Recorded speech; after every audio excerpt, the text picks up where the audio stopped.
본문의 말씀으로 계속해서 종말의 징조 두 번째 하나님 말씀을 함께 관찰해 보려고 합니다. 우리에게도 교리가 있지 않습니까? 기독교의 교리가 있는데요. 다른 종교도 나름대로 기본적인 교리를 가지고 있는데 불교의 핵심 교리 가운데 하나가 윤회 사상입니다. 단순하게 돌고 돈다 이제 그런 의미가 있는데요. 물레방아 돌아가는 것처럼 그렇게 도는 것은 아니고요. 그러니까 삶과 죽음을 반복해 돌고 도는 것입니다. 이번에 살았으면 다음에 죽고 죽으면 또 다시 한번 살아나고 이런 것들을 반복해 돌게 되는데 삶과 죽음을 통해 또다시 새롭게 새로운 인생 또 새로운 삶 새로운 모습으로 생명이 연장되고 이어가는 것을 윤회라 이렇게 얘기를 하게 됩니다. 그래서 전생이 있고 이생이 있고 그 다음 내생으로 돌고 도는 것이 있다. 이걸 믿고 또 그렇게 살아가는 것이 이제 윤회라고 얘기를 합니다. 좀 쉽게 설명은 이렇죠. 사람이 이 땅에 응하고 태어났는데 잘못 살아갑니다.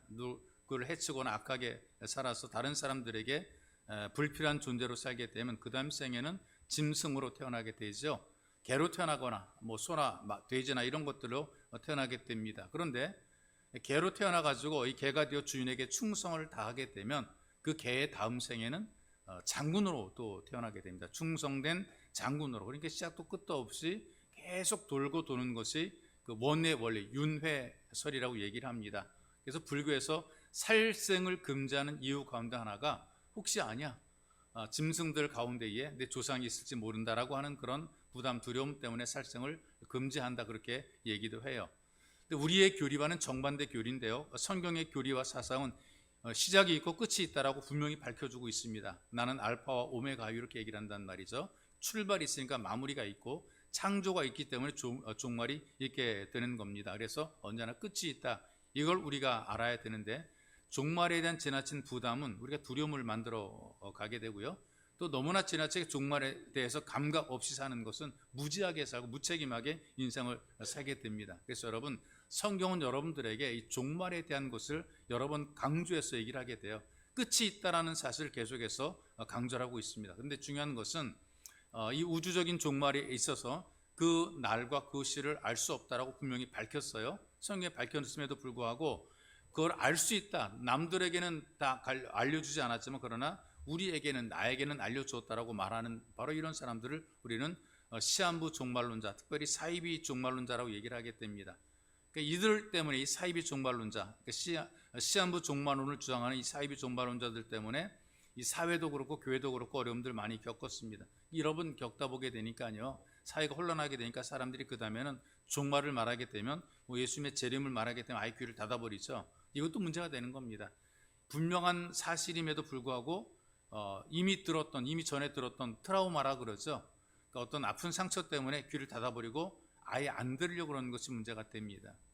또 어떤 사람은 또 이 종말에만 너무나 몰두해서 그날과 그때가 금방 온다라고 이것만 생각하고 살게 되니까 현실을 안정적으로 편안하게 살지 못하고 두렵게 살고 불안한 가운데 살아갑니다. 그래서 여러분 성경에서 말씀하고 있는 종말은 또 예언된 종말은 성도들에게 심판이 아니고 영광이 되는 겁니다. 이 종말을 통해서 하나님과 가까워지게 되고 모든 영광을 누리게 되는 거죠. 종말이 있다는 것 자체가 두려움이 아니고 소망이 되는 겁니다. 그래서 우리가 이 땅에 살아가면서 이 종말이 있기 때문에 이 소망을 품고 살아야 되기 때문에 적당히 살아서는 안 되고 열심히 살아가야 돼요. 내가 살라고 한 내 인생의 이 삶 속에서 열심히 살아가는 것이 종말을 잘 준비하는 것입니다. 남들이 종말이 무슨 종말이 있나 그래도 성경 분명히 얘기를 하고 있고 두 가지로 크게 분류를 해서 이렇게 얘기를 하게 되는데 이건 우리 모두가 다 느끼는 것, 경험하는 것, 알게 되는 겁니다. 개인적인 종말이죠. 여러분 누구나 다 알 수 있잖아요. 사랑하는 사람, 가까운 사람, 가족, 부모들이 세상을 떠날 때 이거 개인적인 종말이라 그래요. 장례식에 이제 여러 번 가보게 되지만요. 우리는 어제까지 숨쉬고 살아서 만나고 움직이고 먹고 그랬단 말이죠. 그런데 하루아침에 이런 것들이 전부 다 중단이 되는 거죠. 육신과 영혼이 분리가 딱 되는 순간에 손가락 하나도 제대로 움직이지 못하게 되고요. 모든 생각, 사고 이런 것들이 전부 다 끝나버리게 되는 겁니다. 그리고 육신과 영혼이 분리가 되게 되는 순간부터 그때부터 육신이 이제 썩기 시작하죠. 상하기 시작합니다. 피가 상하면서 시작해서 모든 몸들이 상해서 냄새가 나기 시작하죠. 그래서 빨리 화장하거나 또는 매장을 해야 되는 것입니다. 영혼과 육체가 분리가 되는 그 죽음의 때를 사람들이 알지 못하는데 근데 어쨌든 간에 누구나 다 이런 때를 겪게 돼 있기 때문에 우리들은 다 시한부 인생을 살고 있는 것이죠. 그러나 다행히 하나님께서 우리들에게 오늘이라는 시간을 줬기 때문에 여러분과 제가 지금 이렇게 얼굴을 마주보고 만나고 이야기도 하고 먹고 마시게 되는 것입니다. 이렇게 살더라도 어느 날 갑자기 하나님께서 우리를 오라고 부르신단 말이죠. 오라 이렇게 부르신단 말이에요. 바빠도 가야 되고 힘들어도 가야 되고 중요한 일이 있더라도 그다 남겨놓고 가야 되고 사랑하는 사람 그리운 사람이 있어도 그래도 가야 되는 것이고 그리고 깨가 쏟아지는 신혼 부부라 할지라도 하나님이 오라 그러면 거기를 가야 되는 거란 말이죠. 지체하지 않고 우리가 갈 수밖에 없는 것이 인생입니다. 그래서 예전에 그 노래 요즘에 가사를 보게 되면 뭐 몇 살에 부르러 오면은 저승사자가 부르러 오게 되면 뭐 바쁘니까 뭐 못 간대라 뭐 어쩐 날 그거 그렇게 될 수가 없어요. 오라 그러면 우리는 갈 수밖에 없습니다. 우리가 우주적인 종말은 몰라도요, 그 개인적인 종말이 있다는 것은 우리 알고 있거든요. 언젠지는 모르지만. 근데 이제 어리석은 사람들은 자꾸 이걸 부인하고 싶어 한단 말이죠. 왜 그러냐면 이 죽음을 생각하면 기분 나쁜단 말이에요. 죽어야 돼. 기분 나빠요. 또 밥맛도 없어지게 되고요. 그러니까 내가 죽을 것을 알면도 불구하고 이거 잊어버리려고 그러고 안 들으려고 그러고 모른 척하고 지나간단 말이죠. 자, 근데 우리가 모른 척 한다 그래서 죽음이 없는 것도 아니고요. 듣기 싫고 안 들으려고 그런다 그래서 죽음이 없는 것도 아니란 말이죠. 내가 잊어버린다 그래서 이 죽음이라는 것이 나를 피해가는 것도 아니란 말이에요. 그래서 여러분 이걸 알아야 됩니다. 이 죽음이라고 하는 것은 누구에게나 다 오게 되는 것이고 이걸 갖다 우리가 거부하거나 이걸 피해갈 생각을 하지 말아야 된다는 말이에요. 이걸 우리가 늘 생각을 하고 살아가야 됩니다. 나는 하나님 앞에 간다. 이게 우리가 인생의 마무리를 하게 되는 거거든요. 이런 믿음을 가지고 살게 되면 우리 좀 신중한 인생을 살게 되죠. 내가 하나님 앞에 갈 터인데 가서 어떤 모습을 보일까? 이걸 우리가 생각을 하게 됩니다. 그러면 여러분들이 살아가면서 잘 먹고 편안하게 살다 가자 이런 생각을 가지고 사는 것은 아니에요. 내가 좀 더 많이 벌어야지, 많이 가져야지 이런 것 가지고 살려고 그러지 않습니다. 하나님 앞에 가야 되는데 그때 하나님 앞에 가서 나는 어떤 모습으로 보일까라고 하는 생각 때문에 지나치게 눈에 보이는 것에 매어 살지 않습니다. 또 한 가지 중요한 것은 죽음에 대한 자유로움이 있더라고요. 그 자유로움이 어떤 것인가? 이미 예수께서 내 죽음의 문제를 해결했다.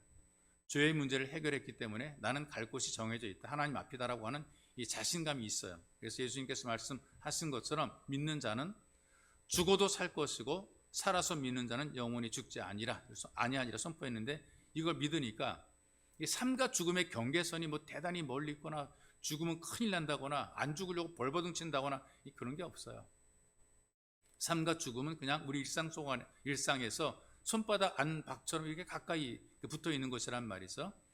바울도 이런 부분들에 대한 고민이 많았던 것 같아요. 내가 살든지 죽든지 예수님만 존귀하게 하는 일을 위해서 내가 쓰임받기 원한다. 그런데 어떤 때 고난이 심하니까 굶주리고 핍박받고 도망다니고 그러다 보게 되니까 나 빨리 죽어서 주님과 함께 했으면 좋겠다라는 생각을 했다는 거죠. 그러나 그럼에도 불구하고 내가 살든지 죽든지 내가 예수를 기쁘게 하는 사람으로 살아가야 되겠다. 이걸 위해서 내가 힘쓴다라는 고백을 합니다. 확 죽어서 천국 가는 것이 이것이 기쁨인가? 아니란 얘기입니다. 개인적으로는 뭐 확 죽어 천국 가는 것이 편할 수 있겠지만 그러나 하나님께서 우리를 살라 그랬기 때문에 우리는 피투성이가 되어도 살아가야 될 이유가 있고 목적이 있다는 겁니다. 하나님께서 오라 하기 전까지는 우리는 열심히 살아가야 되는 거예요. 그래서 살면서 내 혼자 사는 것이 아니라 나를 살라고 말씀하신 하나님 말씀을 따라 예수님과 함께 동행하며 살아가는 그 삶이 바로 믿음 생활, 신앙 생활이 되는 것입니다. 그래서 살아갈 때도 이미 우리는 보장받고 살아가는 삶, 미래에 대한 하나님의 나라에 대한 소망을 보장받고 살아가는 삶, 바로 이것이 개인적인 죽음, 개인적인 종말을 겪고 있는 성도들의 태도고 마음가짐이 되어야 되는 것입니다.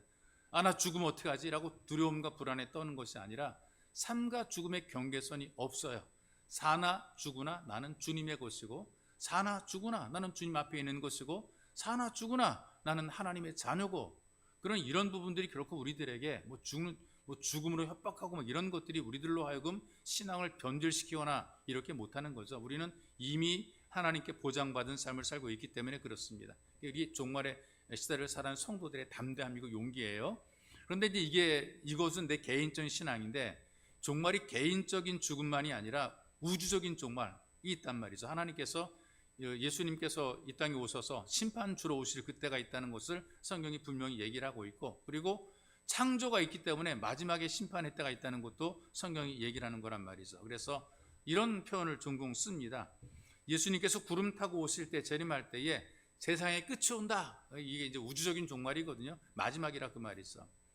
자, 여러분과 제가 이 땅에 태어난 시기가 있잖아요. 출생한 연도들이 있지 않습니까? 그리고 이 땅에서 살다가 우리 인생이 끝나는 종말의 죽음이 있습니다. 그래서 그 이를테 뭐 무덤을 가본다거나 또는 아니면은 그 납골 땅에 가보게 되면 거기에 이제 그 한 사람의 이력을 써놨습니다. 언제 태어나서 언제 죽었다. 그래서 그걸 보게 되면 이 사람의 나이가 얼마큼 되었는가 우리가 볼 수가 있겠어요. 그런데 어쨌든 간에 태어났다가 죽었다. 그 나이가 뭐 노인되어 돌아가신 분도 있고 아주 어렸을 때에 그 돌아가신 분들도 있고 그렇단 말이죠. 그러니까 사람이 태어나게 되면 죽게는 돼 있습니다.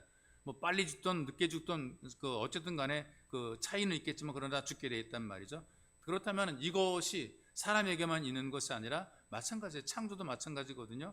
하나님이 태초에 천지를 창조하셨는데, 그런데 이 창조하신 이 세상을 정리하시는 그 세상의 끝날을 우주적인 종말이라고 얘기를 합니다. 그래서 성경이 강조할 때에 영원하지 않다. 여러분, 우리가 보는 것들이 영원하지 않고 끝나게 된다라는 얘기를 계속해요. 그러면서 이거 다 사라질 것이기 때문에 너무나 여기에 몰두하지 말고 여기에 너무나 지나치게 소망을 두지 말아라. 이것이 사라진 이후에 새 하늘과 새 땅이 내려와서 우리가 그곳에서 살게 될 것이라고 성경이 얘기를 해요. 영원한 세상이 우리에게 주어지게 되는 거죠. 여러분과 저는 뭐 우주적인 종말, 우주가 뭐 망하고 지구가 망하는 이런 걸 떠나서 개인적인 종말이 있기 때문에 종말적인 신앙을 우리가 살게 되어 있고요. 그리고 이런 마음을 가지고 살면서 예수님께서 반드시 오실 것이다. 예수님이 오시지 않으면 나를 불러갈 거다라는 그런 신앙으로 살잖아요. 그분이 안 오시면, 그분이 오시는 것을 내가 두 눈으로 못 보게 되면 아마 그분은 나를 불러갈 거다라는 믿음으로 우리가 살게 됩니다. 그래서 여러분과 제가 살아가는 이 모든 주어진 시간들은 어떤 시간인가? 영원을 준비하는 시간입니다. 지금 우리가 이때 영원을 준비를 못하게 되면 종말의 때 갈 곳이 없는 거죠. 누릴 것도 없는 것이고요. 머물 자리도 없게 되는 겁니다. 그런데 내가 살아있을 때에 하나님 아버지를 믿고 예배자로 살아가면서 믿음으로 살게 되면, 하나님에 대한 기대와 소망을 가지고 말씀 순종에 살게 되면 우리는 누릴 것도 있고 갈 곳도 있고 머물 곳도 있게 되는 것이거든요. 너희는 마음에 근심하지 말라. 내가 그 아버지 집에 너희를 위해서 많은 것을 예배해 놓았다. 너희들의 머물 곳을 예배해 놓았다라고 주님이 말씀했단 말이에요. 여러분과 제가 머물 곳이 이미 준비가 다 있단 말이죠. 여러분 안심하셔도 괜찮습니다.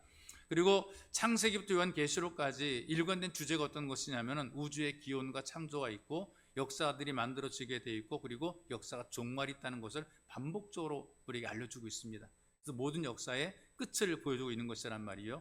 그리고 이 모든 주관자가 바로 하나님이신 것을 우리들에게 설명해 주고 있습니다. 그래서 전개되는 모든 과정들을 볼 때에 지금 여러분과 제가 산 이 시대가 종말의 시대인 것을 성경이 이야기를 합니다. 그러니까 기한이 있고 어떤 목적이 있고, 목적이 이루어졌거나 기한이 찼으면 결국 다 정리가 되죠. 그래서 예수님께서 오실 때도 그냥 아무 때나 툭 이 땅에 오신 것이 아니라 때가 참해 기한이 되어서, 오실 만한 기한이 되어서 예수님 이 땅에 오셔야 되겠기에 그 때가 참해 예수님께서 이 땅에 오신 것이지 그냥 아무 때나 적당한 때 오신 것이 아니란 말이죠. 그렇다면 때가 차면, 기한이 되게 되면 이 종말이 있어요. 다시 예수님께서 오시는데 심판주로 오시는 그때가 바로 종말의 때가 되는 것입니다. 그런데 이제 우리 주님께서 우리들에게 믿음을 가지고 성경을 읽고 말씀을 순종하는 우리들에게 이 종말에 대한 준비를 가르쳐 주십니다. 비밀을 알려주시는데 그날과 그때는 알지 못하지만 징조가 있을 것이라고 함을 통해서 어떤 그 뭔가 우리들에게 종말의 어떤 시기가 있다는 것을 우리가 알려준단 말이에요. 그러니까 미루어 짐작하게 만들어 놓으신 거죠. 예수님이 이렇게 말씀하셨습니다. 저녁에 하늘이 붉으면 날이 좋다라고 하는 것처럼 하루의 어떤 그 날씨도, 그 다음 날씨도 우리가 미루어서 우리가 어떤 그 징조를 보고 알 수 있는 것처럼 이 우주적인 종말도 징조가 있는데 그 징조들이 나타나고들랑 종말의 때가 거의 왔다라는 것을 알아라, 이렇게 얘기를 합니다. 그래서 이루어진 그 종말의 그 징조들을 보면 이렇습니다. 예수님이 직접 말씀하신 거죠. 특별히 몇 가지 징조 가운데 첫 번째로 나타나는 것이 적그리스도, 거짓 그리스도가 나온다, 이렇게 얘기를 하고 있습니다. 자기를 그리스도라고 말하는 사람들이 등장을 하게 되는 거죠. 저 사람이 그리스도라고 말하는 사람이 등장을 하게 되는 거예요. 언제 나오냐? 마태복음에 보니까 이렇게 얘기를 합니다. 거짓 그리스도들과 거짓 선자들이 일어나 큰 표적과 기사를 보여 할 수만 있으면 택하신 자들도 미혹하리라. 우리 모두가 미혹되죠. 이단과 사이비에 많이 미혹이 될 수가 있어요. 보라, 내가 너희에게 미리 말하였노라. 그러면 사람들이 너희에게 말하되, 보라, 그리스도가 광야에 있다 하여도 나가지 말고, 보라, 골방에 있다 하여도 믿지 말라. 이렇게 얘기를 하고 있어요. 이 사람이 예수님이다, 이 사람이 재림 예수다, 믿지 말라는 거예요. 이 사람이 그 그리스도다, 내가 그리스도다, 그것도 믿지 말 같은 소리를 하지 말라. 그 입 닥치라. 이렇게 얘기를 해야 된다는 것은 이미 오래전부터 이런 사람이 있어 왔다는 겁니다. 내가 그리스도라, 저분이 그리스도라, 재림 예수라, 이렇게 말들 하게 되는데, 이런 일들이 이미 옛날부터 있어 왔는데 그거 다 뻥이라. 요즘 애들 말은 개뻥이라 이렇게 얘기를 하죠. 완전히 뻥이니까 그거 믿을 필요 없다, 이렇게 얘기를 해요. 그런 지금도 있더라고요. 우리나라에 굉장히 많다, 그런 얘기를 들었습니다. 재림 예수라는 사람을 자칭하는 자칭 재림 예수, 또는 타칭해서 재림 예수라고 그러는 사람 정말 기가 막히게, 이러면 나라 망하는 거거든요. 이런 사람들이 많으면 큰일 납니다. 근데 이런 사람들이 우리나라에 많아요. 우리나라뿐 아니라 전 세계적으로 굉장히 많아요. 그런데 우리나라에 많이 있다는 것이 참, 이게 참 불행한 일이죠. 두 번째로는 자연계가 변화가 만들어지게 됩니다. 마태복음 27장인데요. 민족이 민족을, 나라가 나라를 대적하여 일어나겠고 곳곳에 기근과 지진이 있으리니 그랬습니다.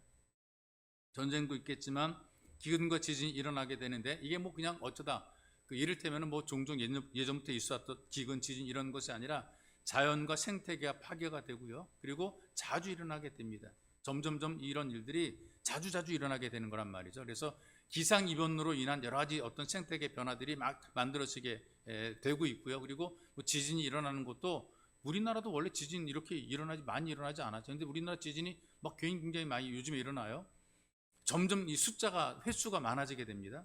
이게 성경에서 말씀하신 종말적인 징조거든요. 어떤 지진의 그 피해를 입지 않았던 그런 지역들도 이 지진의 피해가 지금 계속해서 만들어지고 있고, 그다음에 또 어떤 가뭄 이런 것들이, 기근이 굉장히 많았긴 했어요. 예전부터 그 비가 안 와가지고 많이 굶주려 죽고 그랬었는데, 지금은 이건 엄청나게 커요. 사막이 만들어집니다. 지금 아프리카 이런 데는 비가 안 와가지고 사막이 만들어집니다. 사막이 점점 커지는 그런 일들이 만들어지고 있단 말이죠. 이게 대형 자연 재해란 말이죠. 이런 것들이 왜 이렇게 되느냐? 종말의 징조라 그랬어요. 마지막 때가 되면 이런 일이 만들어지게 된다. 그리고 또 하나, 세 번째로 이스라엘이 회복하게 된다. 이런 일이 일어날 것인가? 왜냐하면 이스라엘 나라가 회복할 기미도 없었고 능력도 없었고 어떤 그런 형태도 갖추지 못했던 것이 예수님께서 사역하던 그 당시의 현실이거든요. 이미 그전에도 그랬고요. 이스라엘이 나라가 없어졌습니다.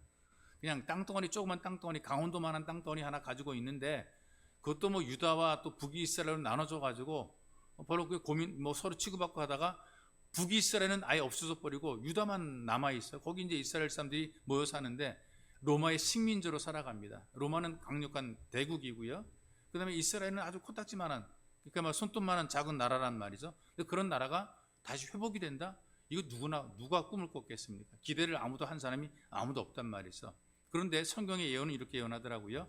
무화과 나무의 비유를 배우라. 그 가지가 연하여 지고 잎사귀를 내면 여름이 가까운 줄 아나니, 이와 같이 너희도 모든 일을 보거든 인자가 가까이 곧 문 앞에 있는 줄 알라. 무화과 나무의 비유가 어떤 것이냐면요, 이스라엘을 무화과의 비유를 했단 말이죠. 이스라엘이 가지가 막 연해지게 되고 잎사귀를 막 내게 되면 다시 회복이 된 때가 오게 된다. 이제 그런 예를 가르쳐 가지고 말씀한 거란 말이죠. 그런데 과연 가능했는가? 이거 정말 기가 막힌 일입니다. 70년, 예수님이 탄생하시고 70년이 되었을 때에 이스라엘이 자꾸 로마를 깐죽깐죽하고 그 앞에서 깐죽대다가 로마의 타이터스라는 디도 장군에 의해서 완벽하게 예루살렘 성이 무너지게 되고 성전도 완전히 폐허가 되어버리고 말았어요. 완벽하게 짓지도 못했던 헤롯 성전도 완벽하게 다 그냥 폐허가 되어버리고 말았습니다. 금붙이가 많이 들어갔다고 그걸 드러내고 금붙이 빼내느라고 아예 그냥 폐허를 만들어 버린 거란 말이죠. 근데 그렇게 나라가 없어지게 되니까 그럼 이스라엘은 어떻게 살아가느냐? 거기도 사는 사람들도 있고, 그 다음에 그 땅에 다른 팔레스타인들이 와서 살기도 하고, 이스라엘 사람들은 전 세계로 흩어지게 됐습니다. 러시아로, 중국으로, 그 다음에 유럽으로, 그래서 독일이라든가 영국이라든가 프랑스 이런 데로 다, 폴란드 이런 데로 흩어져 와서 살게 됐고, 미국 땅으로도 가기도 하고, 그러니까 나라가 없어지게 되니까 다 흩어져 가지고 살게 됐어요. 그럼 우리나라는 그래도 같이 모여 살아 가지고 36년 만에 그래도 우리나라가 대한민국으로 회복됐는데, 이스라엘은 360년도 아니고요, 1000년이 넘게 거의 2000년 동안에 나라가 없었어요. 그런 나라 없어진 나라가 너무나 많잖아요, 역사 속에서. 이스라엘도 그냥 없어져 버린 나라인데 그런 나라가 다시도 나라를 세울 수가 있을까? 그런데 희한하게요, 1900년이 지나서 1948년에 이스라엘이라는 이름으로 나라가 세워졌어요. 이걸 우리는 기적이라고 얘기를 한단 말이죠. 이 사람들이 대단한 사람들입니다. 어떻게 나라를 2000년 동안 나라도 없었던 사람들이 나라를 세웠고요. 그리고 자기들 땅에 들어와 살고 있던 팔레스타인 사람들을 지금 쫓아내려고 그러잖아요. 팔레스타인과 이스라엘이 계속 싸우고 있지 않습니까? 원래는 유대인들이 살았던 땅인데 다 유대인들이 흩어져 버리고 거기는 주인 없는 땅이 되어서 팔레스타인 난민들도 오고 다 그냥 거기 중동 사람이 모여서 막 이리저리 어울려 살아가던 그런 곳이란 말이죠. 네 것도 아니고 내 것도 아닌 땅에 같이 살았단 말이에요. 그런데 이스라엘이 자기들이 여긴 내 땅이야, 우리 조상부터 있었던 땅에 들어가지고 팔레스타인 사람들을 몰아내는 거죠. 이게 지금 전쟁이 되고 있는데 다 몰아서 한 곳으로 지금 몰아나 있지 않습니까? 그곳에만 살아라고 밀어놓고 지금 있단 말이죠. 이런 나라가 이렇게 회복이 될 수 있는 것이 가능하냐? 근데 가능한 거 우리 눈으로 지금 보고 있지 않습니까? 근데 이들이 이제 갖고 있는 신앙이 어떤 신앙이냐? 유대교의 전통에서 벗어나지 못해요. 예수를 아직도 선지자 중에 한 명으로 보고 있어요. 이슬람권과 좀 비슷해요. 예수님을 구주로, 하나님의 아들 구주로 믿는 것이 아니라 선지자, 하나님이 보낸 선지자로 그들은 받아들이고 예수를 제대로 믿지 않고 있단 말이죠. 그런데 그들에게 복음이 들어가서 그들이 예수 믿는 때가 되면 종말이 온다, 이렇게 얘기를 하는 거예요.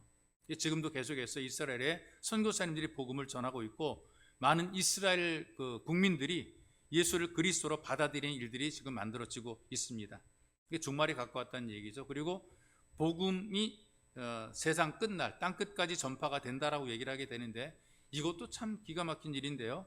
천국 복음이 모든 민족에게 증언되기 위하여 온 세상에 전파되리니 그제야 끝이 오리라. 전쟁도 있고 기근도 있고 이스라엘이 나라가 회복하기도 하고 그러는데 언제 끝이 되느냐 하면 온 세계 사람들이 예수 그리스도의 복음을 들을 때에 그때야 끝이 된다. 그래서 선교적인 사명을 감당하는 분들 가운데는 주님 어서 오시옵소서라는 그런 믿음을 가지고 그냥 땅끝까지 복음을 전하는 거예요. 그래야 이 땅에 끝이 오기 때문에, 모든 사람이 복음을 들어야 지구촌에 끝이 오기 때문에, 그래서 선교적, 미전도 종족이라 그래서 한 번도 복음을 들어보지 못한 그 사람들에게 예수를 전하는 그런 선교 단체가 지금 있단 말이에요. 그래야 주님께서 오시기 때문에 그러는 것입니다. 그런데 이런 일이 만들어지는가?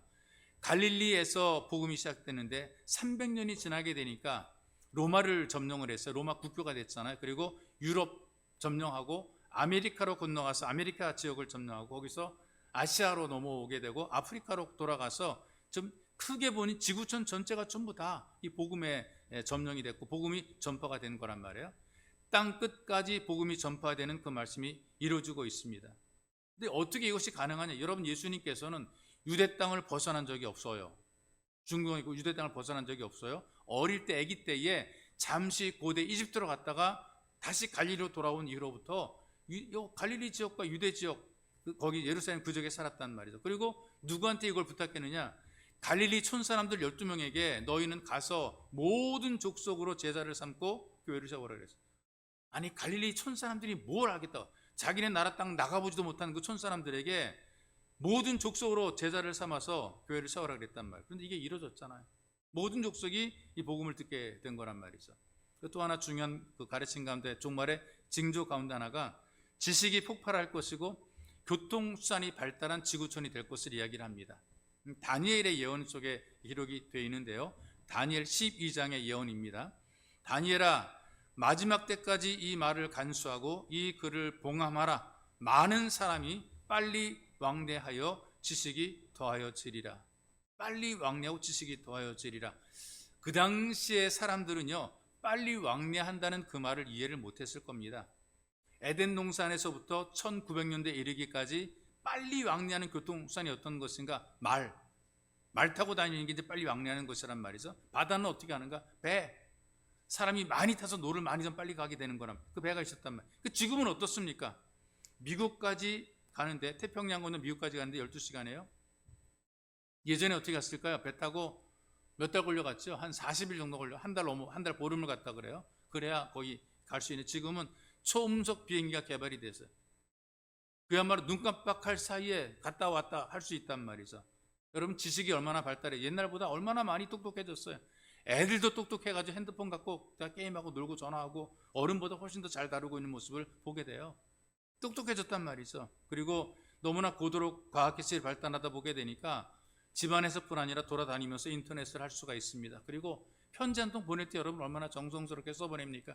한 땀 한 땀 글자 써보내서 그것도 한 사람에게 보내게 되는데, 지금은요 수십만 통의 편지를 동시에 보낼 수 있습니다. 똑같은 내용 똑같은 글로 타이핑해가지고 집어넣게 되면 그 모든 각 사람에게 전달이 되는 거란 말이죠. 집에서도 정보의 바다라 그러죠. 여러분 집안에 앉아서 세계 전국을 다 돌아다닐 수 있습니다.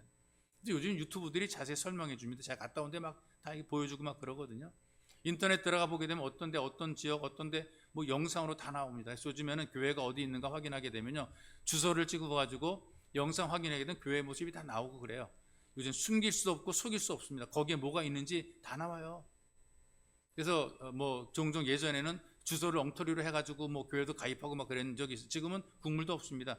주소 치게 되면 거기에 어떤 교회가 있는지, 그 교회가 1층인지 2층인지 자가 건물인지 아니면은 뭐 거기 뭐 세를 들어서는 월세 건물이 다 나오게 된단 말이에요. 그러니 여러분 얼마나 지금 우리가 앉아가지고 다 살펴볼 수 있어요. 미국 뭐 어떤 뭐 다른 뭐 데까지 하여튼 인터넷 들어가는 곳 다 들어가 살펴보고 훑어낼 수 있단 말이죠. 그리고 굉장히 큰 대형 백과사전 하나만 있더라도 엄청나게 이 백과사전 갖다 놓고 자랑하고 그랬었는데 그거 아무것도 아니. 요즘에는 뭐 USB라 그래가지고 조그마한 손가락만한 그런 그 장치에 백과사전이 뭐 80권이 들어간다 그래요. 영화 영상이 다 들어가요. 책도 들어가고 막 그래요. 뭐 대단합니다. 요즘엔 또 AI들이 사람을 또 진료한다 그래요. 그러니까는 사람들이 다 진료하고 막 그랬잖아요. 다 뭐 의사들이 간호사들이 앉아 일어서 뭐 그다음에 벗어 입어 그러고 뭐 눈 가려 이랬는데, 이제는 AI가 다 진단했는데 그게 AI 진단이 굉장히 정확하다 그래요. 이 정도로 지식이 많이 폭발적으로 발전했단 말이죠. 그러니 사람이 이제 점점 담대해지게 되죠. 생명공학이 발달해가지고 하나님처럼 돼보고 싶은 겁니다. 생명도 연장하고 뭐 팔이 좀 아픈 팔 고쳐 끼고 오래 막 살고 싶어하고, 예전에 시진핑이랑 또 누가 러시아 둘이 자기들끼리 얘기하잖아요. 뭐 피를 뭐 해가지고 뭐 150년까지 뭐 살고 어쩌고. 하여튼 참 별짓을 다 하는 게 지금 우리 세상이란 말이죠.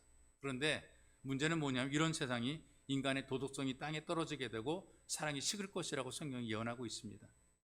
이렇게 좋은 세상, 살기 좋은 세상인데 이거 누가 어떻게 죽어 그러는데요. 이런 세상에는 도덕성은 땅에 떨어지게 되고 사랑도 식어지게 될 것이라고 얘기를 해요. 그래서 불법이 성함으로 많은 사람이 사랑에 식어지리라 그랬습니다. 그래서 이런 징조들뿐 아니라 이미 예언들이 많이 이루어졌습니다. 여러분과 제가 사는 시대가 뭐 예수님 올 때부터 종말이고 말세라 그러는데 이미 말세의 끝에 와서 우리가 살고 있어요. 그러니까 여러분 우리가 종말을 두려워할 필요도 없고 무관심할 것도 없고, 우리가 언제나 내가 사는 삶의 자리가 하나님이 살라 그랬기 때문에 살아간다라고 하는 이 사명감을 가지고 열심히 우리가 살면 되는 것입니다. 참된 예배자로 최선을 다해 우리 종말을 준비하게 되면 우리는 소망 있는 미래를 준비하는 것이고, 이게 진짜 노후 준비고 이게 진짜 확실한 준비가 되는 거죠. 우리의 확실한 준비는 하나님 앞에서의 준비입니다. 여러분 하나님 앞에서 여러분들의 노후를 영원히 잘 준비하시기를 주님의 이름으로 축복합니다. 하나님 감사합니다. 주께서 우리들에게 믿음을 주어서 하나님 아버지를 믿고 우리가 이 땅에 사는 이 삶이 끝이 있다는 것을 알고 살게 하시고, 아버지께서 우리를 부르실 때 기쁨으로 갈 수 있도록 우리를 감동시켜 주시니 고맙고 감사합니다. 안심하고 살게 하소서. 살라고 하신 것도 주님이시고 부르신 분도 주님이시니 우리가 안심하고 평안하며 하나님께서 살라고 한 때 열심히 우리 미래를 종말을 잘 준비하며 살게 도와주시고, 하나님 앞에 섰을 때 어떤 모습으로 우리가 설 것인가 생각하고 떳떳하고 당당하게 살아갈 수 있도록 복을 더하여 주옵소서. 예수님의 이름으로 기도하옵나이다. 아멘.